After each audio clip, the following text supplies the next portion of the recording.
오늘 말씀해 보시면 지난날의 아픈 기억을 떨쳐버리고 환하게 웃고 있는 두 여인을 만나게 됩니다. 물론 말씀 속에는 웃었다는 구절 없습니다. 하지만 오늘 성경 말씀을 읽어보시면 이들의 삶이 완전히 회복되었다는 사실을 알 수 있습니다. 한 여인은 과거에 자신의 처지를 비관하면서 나오미, 기쁨이라는 좋은 이름 대신에 마라, 슬픔이라고 부르라고 했던 여인입니다. 그리고 한 여인은 일찍이 남편을 떠나보내고 과부가 되어서 고향을 떠나 어머니의 고향으로 돌아왔던 이방 여인이었습니다. 내일의 희망이 전혀 없어 보이는 두 여인이었습니다. 그 누구도 이들의 삶에 웃을 날이 있을 것이다 생각하지를 못했습니다. 하지만 오늘 말씀은 그들이 최후의 미소 짓는 자임을 보여줍니다. 우리 중 어떤 사람들은 룻기 1장에 머물러 있는 분이 있을 수 있습니다. 세상에서 방황하다가 이제 믿음으로 살아야 되겠다라고 생각하는 단계입니다. 어떤 분들은 룻기 2장에 머무르고 있을 수도 있습니다. 사람의 생각과는 달리 우연을 가장하여 하나님이 일하신다. 그 하나님의 살아계심을 요만큼씩 이제 체험하는 단계입니다. 또 어떤 분들은 3장처럼 희망을 주는 전혀 다른 믿음의 단계에 들어선 자들도 있습니다. 하지만 1장, 2장, 3장을 지나서 4장으로 들어가야 됩니다. 그냥 하나님이 믿음이라는 것을 통해서 우리에게 은혜를 주시는구나, 그 정도가 아니라 하나님의 완전한 계획대로 우리를 완전히 회복시켜 주시는구나 라는 그 4장으로 나아가야 됩니다. 오늘은 회복에 관해서 말씀하고 있는데 먼저 살펴볼 것은 룻의 회복에 관한 말씀입니다.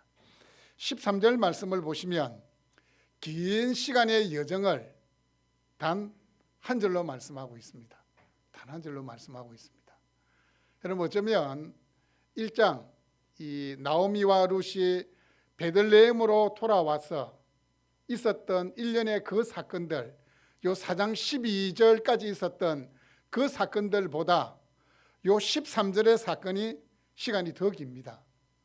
왜 그런 줄 아십니까? 13절 보세요. 이에 보아스가 룻을 맞이하여 아내를 삼고 그에게 들어갔더니 여호와께서 그에게 임신하게 하심으로 그가 뭘 낳았다고요? 아들을 낳은지라. 아들 낳을 때까지 시간이 얼마나 걸립니까? 10개월 정도, 10달 걸려야 됩니다. 그런데 지금 요 앞에 사건까지는 돌아와가지고 보리추수, 밀추수 끝나는 시기니까 길어야 한 3, 4개월 정도밖에 되지 않습니다.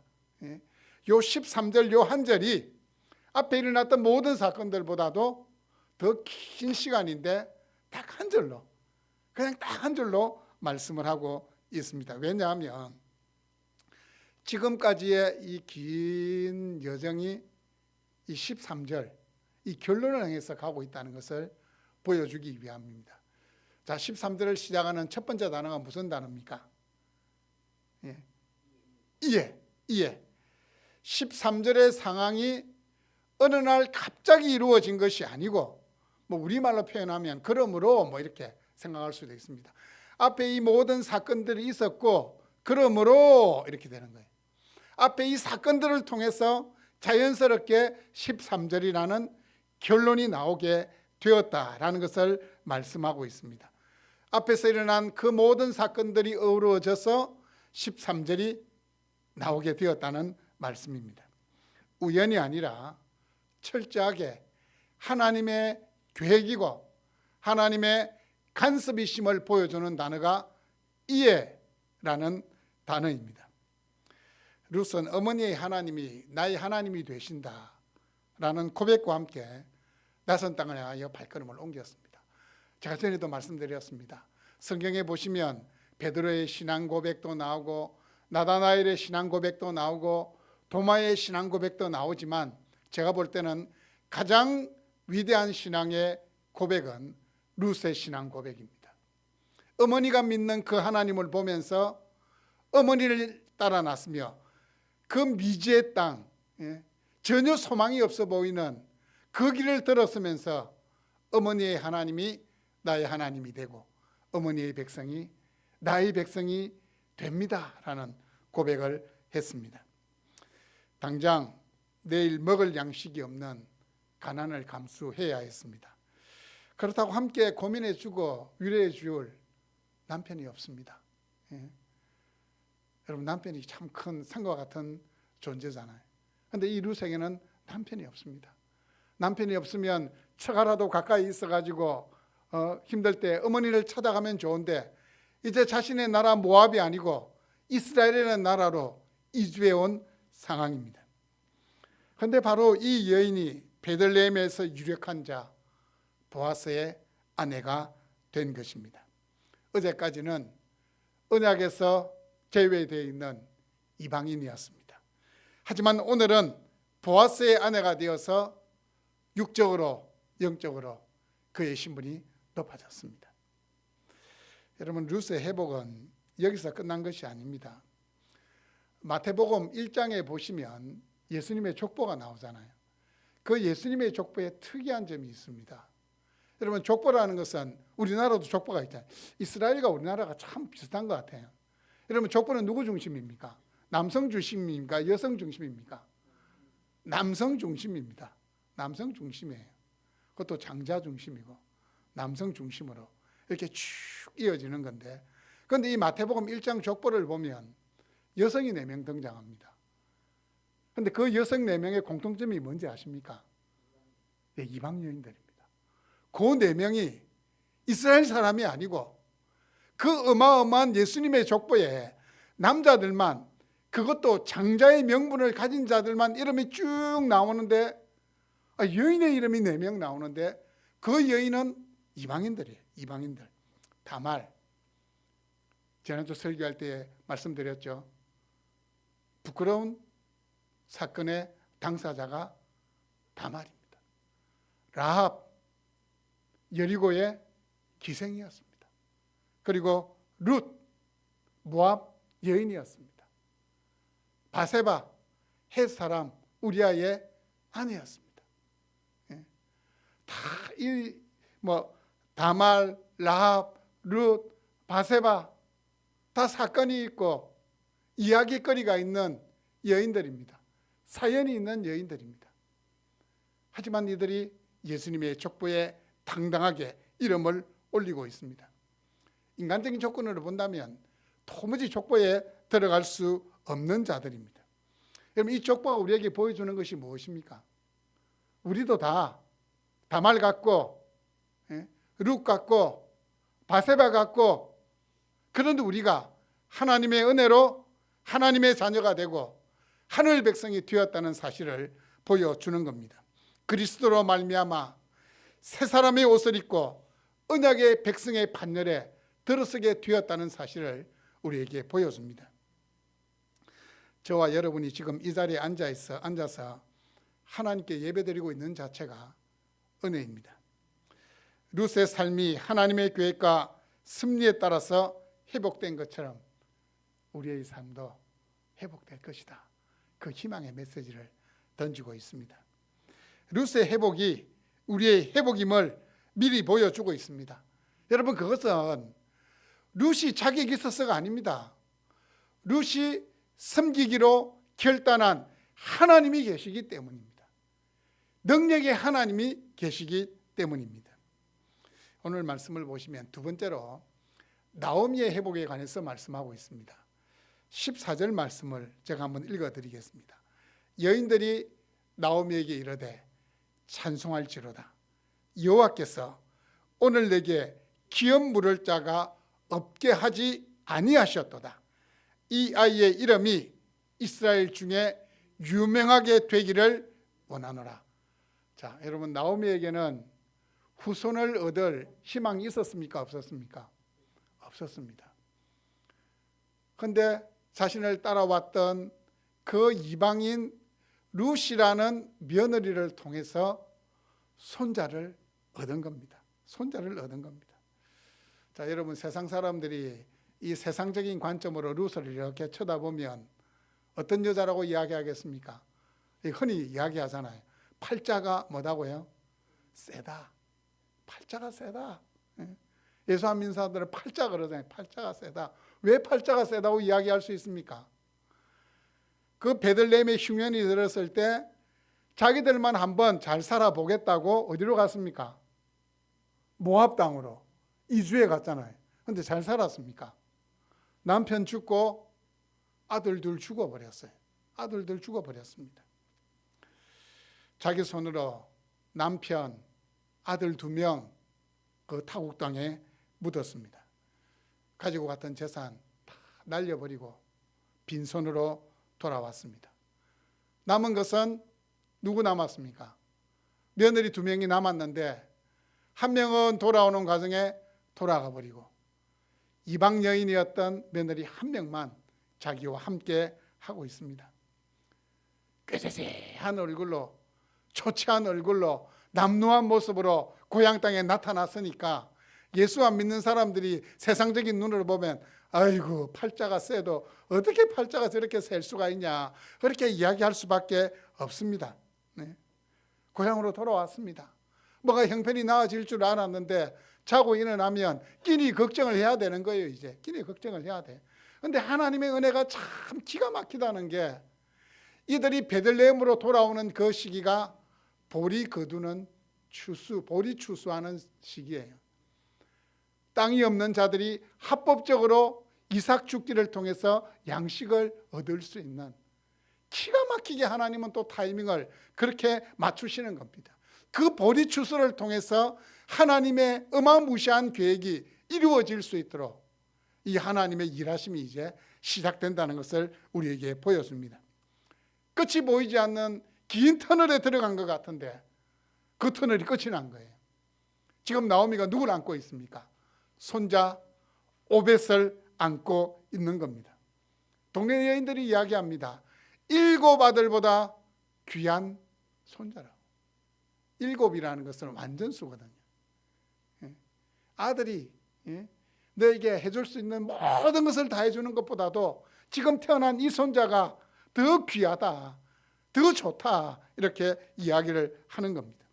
2 아들을 잃고 소망이 없던 이 여인에게 하나님은 소망의 선물을 주신 겁니다.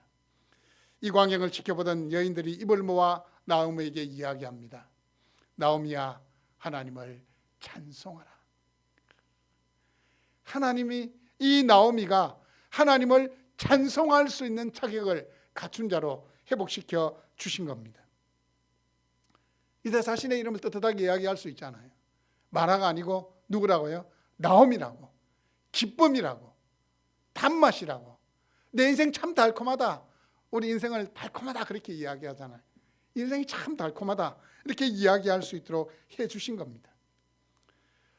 남편 잃고 2 아들 잃었지만 그 이방 땅에서 내가 이제 언약의 땅, 내 백성이 있는 곳으로 돌아가야 되겠다는 그 신앙의 결단이 회복의 불씨가 된 겁니다. 지금 여러분에게 남아있는 것이 무엇입니까?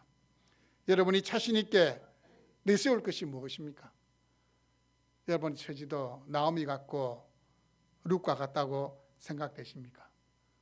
소망을 가지십시오.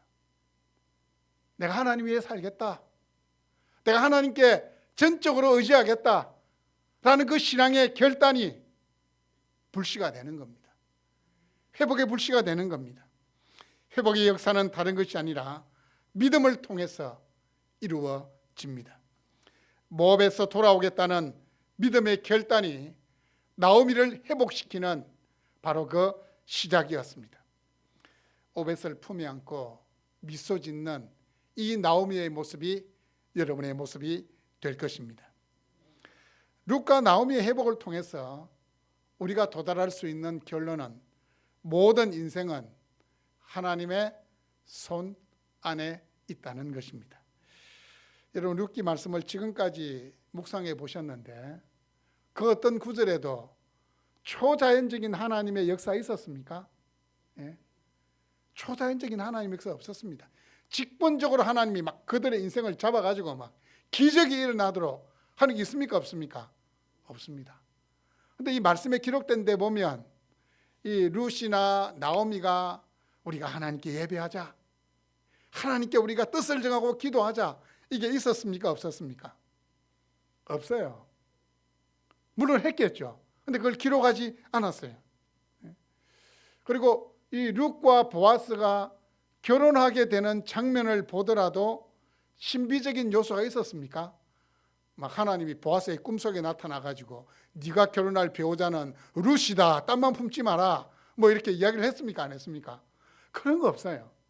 아주 자연스럽게 룻이 이삭 주우러 나가고 보아스는 자기 밭에 일꾼들이 어떻게 하고 있냐 보러 왔다가 자연스러운 만남을 가지게 되고 그 첫 만남이 인연이 돼가지고 자연스럽게 일이 진행되어 간 겁니다. 이렇게 본다면 하나님 하시는 일이 뭐가 있냐?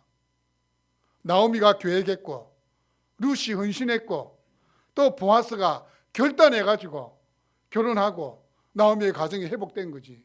하나님은 그냥 팔짱 끼고 이렇게 지켜본 거 외에는 하나님 하신 거 아무것도 없는데 이렇게 생각이 될 수가 있습니다.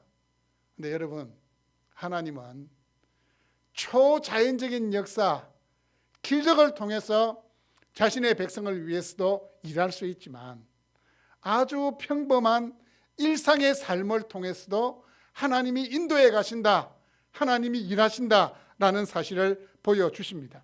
13절이 그 사실을 이야기하고 있습니다. 여러분, 결혼하면 당연히 아이가 태어나잖아요. 근데 그게 누구 하시는 겁니까? 생명의 역사는, 태의문을 여시는 것은 하나님 하시는 겁니다. 13절에 보시면 여호와께서 그에게 임신하게 하심으로, 이게 포인트예요. 저는 제가 생각할 때 이 룻기 말씀의 가장 중요한 부분은 이겁니다. 여호와께서 그에게 임신하게 하심으로. 지금까지의 전 과정을 누가 하셨다고요? 하나님이 하셨다는 사실을 요 13절 짧은 구절, 보아스와 룻 사이에 태어나게 된 오벳이라는 그 아들이 태어나는 그것을 하나님이 하셨다라는 이 사실은 룻기 1장 1절부터 지금까지의 모든 사건의 주인공은 하나님이시다. 하나님이 인도하셨고 하나님이 역사하셨다는 사실을 보여주는 것이 여호와께서 그에게, 룻에게 임신하게 하심으로 지금까지 모든 것이 인간의 주인공이 된 것 같습니다. 인간이 무대에서 다 자기 역할을 한 것처럼 보입니다. 하지만 그 배후에서 역사하시고 인도하신 분이 누구시라고요? 여호와 하나님입니다. 여호와께서 가장 중요한 포인트입니다. 여호와께서. 룻기의 절정은 오벳의 탄생입니다. 이 사건을 통해서 이 하나님의 구속 역사에 큰 줄기, 다윗이 등장하게 되는 그 가문이 계속해서 그 혈통이 이어지고 있음을 보여주십니다. 하나님께서 최종적인 사인을 하지 않으시면 이 모든 수고는 허사가 됩니다. 시편 127편 1절 말씀해 보시면 여호와께서 집을 세우지 아니하시면 세우는 자의 수고가 헛되며 여호와께서 성을 지키지 아니하시면 파수꾼의 깨어 있음이 헛되도다, 이렇게 말씀하십니다. 하나님이 하시는 겁니다. 세상의 모든 일이 사람이 하는 것 같지만 실제로는 하나님 하십니다. 저는 이 사실을 믿습니다. 그래서 저는 우리 대한민국을 위해서 지금 기도하고 있습니다. 판단을 현재의 헌법재판관들이 하지만 하나님 하셔야 됩니다. 하나님 하셔야 되는 거예요. 한 개인의 삶에서 한 나라의 대서사에 이르기까지 모든 일은 하나님의 손에 달려 있습니다. 그러므로 하나님을 우리는 인생의 절대자라고 부르는 겁니다. 절대자. 그 하나님께 견줄 인생이 없는 겁니다. 하나님은 자신의 선하신 계획을 따라서 우리를, 우리 가정을, 우리 교회를, 우리 민족을 인도해 가시는 겁니다. 이 말은 우리의 삶이 전적으로 하나님의 손에 달려 있다는 사실입니다. 삶의 여정 동안 겪게 되는 크고 작은 슬픔과 고난, 실패 앞에서 좌절하지 마십시오. 인생의 주관자 되시는 하나님께서 여러분과 함께 하시고 여러분의 삶을 붙들고 계신다는 사실을 늘 명심할 수 있기를 바랍니다. 하나님께서 룻을 통해서 이 나오미의 인생이 해피엔딩이 되게 했습니다. 드라마를 볼 때도 어떤 드라마를 우리는 선호합니까? 주인공이 고생하다가 잘 되는 거 맞잖아요. 근데 가끔씩 보면 막 주인공이 죽고 이러면 괜히 막 오랫동안 그 드라마를 봤는데 마음이 어떡합니까? 찝찝합니다. 찝찝해요. 이 나오미의 인생은 해피엔딩이에요. 나오미의 인생이 활짝 피는 겁니다. 이 말은 하나님의 백성은 끝이 좋습니다. 아니요. 정말 하나님을 믿는 자들은 끝이 좋을 수밖에 없습니다. 그 인생의 끝에는 하나님이 계시기 때문입니다. 룻을 통해서 나오미의 얼굴에 깊은 시름이 웃음으로 바뀌고 있습니다. 이 회복은 단순히 나오미의 가문의 회복으로 끝나는 것이 아닙니다. 오늘 말씀 18절 이하의 말씀을 보시면 족보 이야기하고 있습니다. 여러분 성경 66권 가운데에 족보로 시작하는 성경이 몇 군데 있습니다. 하지만 족보로 마치는 성경은 요 룻기밖에 없습니다. 어떻게 족보로 마치고 있습니까?